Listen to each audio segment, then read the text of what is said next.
and the head coach getting set to play Green Bay this week. And then I will see him in London for Jets and Vikings in London on NFL Network. Kevin O'Connell, good to see you, Coach. How are you? I'm doing great. No banners, and it also sounds like Alfonso's much better dressed than me today. So I got my work cut out for me. Kevin, he's showing up the host on that front too. So don't worry. You're a coach. You're in the middle of your day. You know, you don't like when was the last time you put on a suit, Kevin? When was the last time? I wear one for every game. You do? Yeah, I see you, the professional that you are on the weekends doing great work, right. And I figure I better dress up just in case the camera might catch me in the background when they're shooting Justin Jefferson walking into the game. I like that. So you come suited and booted to every game, every time, huh? I didn't know that. I don't want to say every time, but I think when I see you out in London, okay, I should have that's a nice trip, special trip. So I'll have something nice on for you. Well, it's got to be a Windsor knot. You know what I mean? That's as do as they do. But before getting to that, walk me through why you think Sam Darnold is performing as well as he has been through the first 3 weeks, Coach. Yeah, I think that's a great way to ask the question, because I think everybody wants to always look backwards on what may have been different situations elsewhere. All I can really speak to is what's going on here. I'm incredibly proud of Sam. Really, from the first day we got him, solidified a lot of the things that I viewed of him from afar. Did him coming out in the draft and knew how talented he was, and just kind of envisioned building an offense for him and with his skill sets to have success. And really, when you've got the type of people to throw the ball to that he does, our O-line's playing really well, and adding Aaron Jones to go along with Ty Chandler, we've been able to run the ball. And, we like to try to help out the quarterback as much as we can. If we're going to throw it, we want to have a purpose and an intention to doing so. And Sam's been lights out, finding his teammates, being smart with the football. And then, some weighty downs in the red zone on third down where he's just making plays, Rich, and he's more than capable of doing that every single week. But it all comes back to the really boring things like consistency and preparation, and just the comfort level him and I already have built up with each other. I got a lot of confidence in Sam. Well, again, in 2018, you were with Washington. They had their draft choice was way too far down for Darnold. But what were you seeing when he came out that you knew what you were getting when he arrived on your spot now, Kevin? Yeah, I can remember doing my evaluations of him. There was really 2 or 3 things that stuck out to me. You always knew the talent. I actually met Sam when he was in high school. When I first got done playing, I was helping out with the Elite 11, quarterback, camp that they do for the best quarterbacks in the country. Sam was there, super talented, kind of Southern California kid, but had some grit and some toughness to him, just kind of seemed to be the same guy every single day. And so that always intrigued me. And then he goes to USC, a place that has had great quarterback play and a standard at the position. And I just remember going through his tape and seeing him play in the Cotton Bowl against Ohio State. And that was Bosa and Young and just one of the best defensive fronts in the country. And it was a kind of a grimy, tough day. He was getting hit a lot, had a ton of pass attempts, but he just kept standing in there, showing kind of that big field vision, the willingness to kind of make throws from the pocket, used his athleticism when he needed to. And then his pro day, Southern California, the whole reason you go to college in Southern California is to have a nice sunny, sun's out, 70 degrees, no wind pro day. And it poured rain the whole time the guy went out there and threw the ball great. So I just knew that there was the framework in place with the right kind of guy that, regardless of what his quarterback journey has been, it didn't really concern me because I feel very confident in what we do here. Not only myself, my coaching staff, but the team around that guy, to bring Sam in here and give him an opportunity to build himself up by just doing the things that he's always been able to do, just be a little bit more consistent. And, his teammates love him. They all have a ton of confidence in him. And you get the same guy every day ready to just go to work. I'm having a blast coaching him. Yeah, I mean, I remember that pro day, Kevin, where it rained, and we had our fun with Sam when he came on the show before he got drafted, saying that when he wore a hat that day to protect his hair, that was a red flag. in our estimation, how to protect the hair. And we're, follically challenged on this program. We had our fun with him. And then just seeing again what's happened in his career and the through line. And obviously, we know you drafted a quarterback, and I'll ask you about J.J. McCarthy in a second. But just the through line of bringing a quarterback into this league and growing him and nurturing him, and the whole nature versus nurture, where you're drafted and who's there and all of that. I'm wondering if you see any, having been a quarterback in this league yourself, is there a tried and true method you think about making sure a guy has a chance, and when he doesn't, making sure he can still get another chance? I'm wondering what your opinion is on this whole subject matter. Kevin. Yeah, first and foremost, Rich, I don't believe that there's one particular way to do it where you want to, put a ceiling or a floor over a young quarterback. I think you treat each individual day. Once you identify the guy, regardless of what you may think, everything gets activated when they walk in the door to your building, and you better have a plan. You better have a plan for development. You better have a plan to maximize the time that you get with that player. And it doesn't always equal sitting. It doesn't always equal playing from day one. But I feel like it's very important that people have an understanding of this position, the unique intricacies of how you need to play, how you need to respond when you inevitably get punched in the mouth in this league. Because the quarterback position, why it's the hardest position in all of sports, is because the entire team experiences your adversity right alongside with you, but is also impacted by it. So your ability to respond, your ability to get back to all those little things that you've either demonstrated early on you're ready to do consistently regardless of circumstance, or over a period of time where you're kind of solidifying all those things within you. And no guy comes out of college the same these days. How they see the field, what you're going to try to teach them from a standpoint of your progressions. And I just think as a whole, there's not enough emphasis put on the organization's role in the development of the position. Meaning, I do believe this, Rich. I believe that organizations fail young quarterbacks before young quarterbacks fail organizations. And that's not, there's no specific example in my mind that I could give you of a team or a quarterback, but just overall 30,000-foot view. I think it's important to understand that every single one of these guys is on a journey, a very difficult journey, that they need the support, they need the teammates around them, they need the systems in place to ultimately try to maximize who they are and what their potential is, because you're still drafting players, Rich, off of potential. And then everything that happens from that moment to when that potential becomes a reality is really on the organization, if you've got the right guy that you're bringing in. And then in regards to, I do believe there's some times where things just don't work out, and then getting a chance to kind of, wipe the slate clean and get a restart while still using your previous experiences to kind of shape, how you're going to work, why you're going to work, why things are important to you, will only make guys better in the end. And I think we've seen some examples of that in our league as well over the last few years. Kevin O'Connell here on the Rich Eisen Show. Your defense has just been a perfect complement. It really, in this week, just in itself, a Houston team that is highly regarded league-wide coming in, and the terrorizing is the only way to put it, just watching the defense go at it. Your conversations with Brian Flores throughout the week, can you give me a little insight on what you guys talk about and that side of the ball and how it's being handled in your world right now for the Vikings, Kevin? Yeah, Rich, it's been one of the fun parts of the job for me.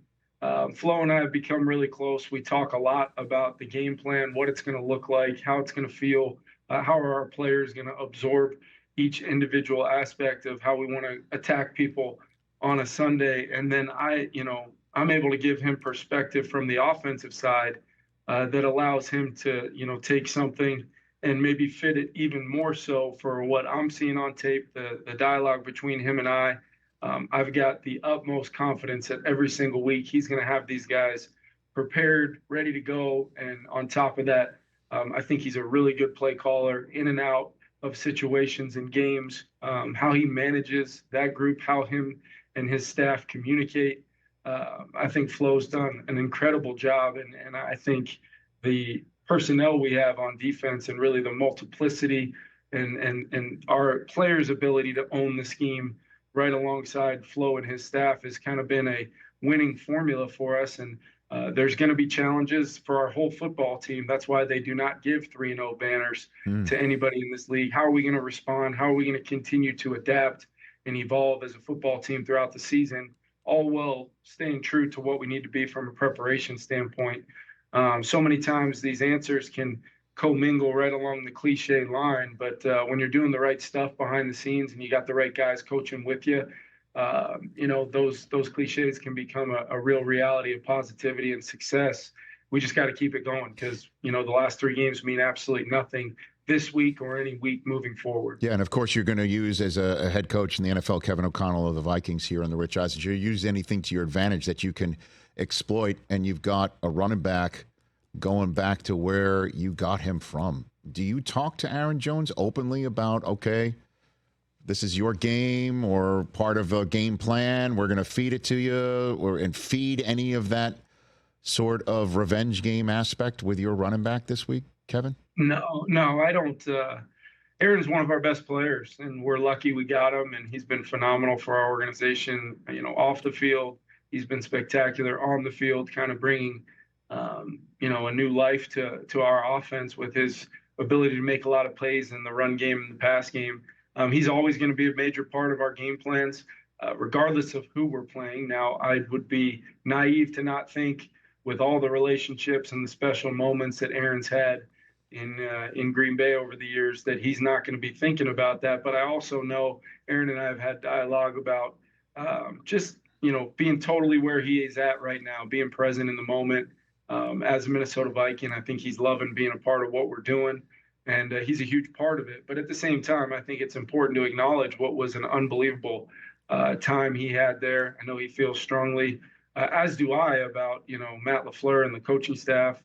They've got a great history of their organization, fan base, all those things. So I'm sure it's going to be an incredibly positive experience going back for him.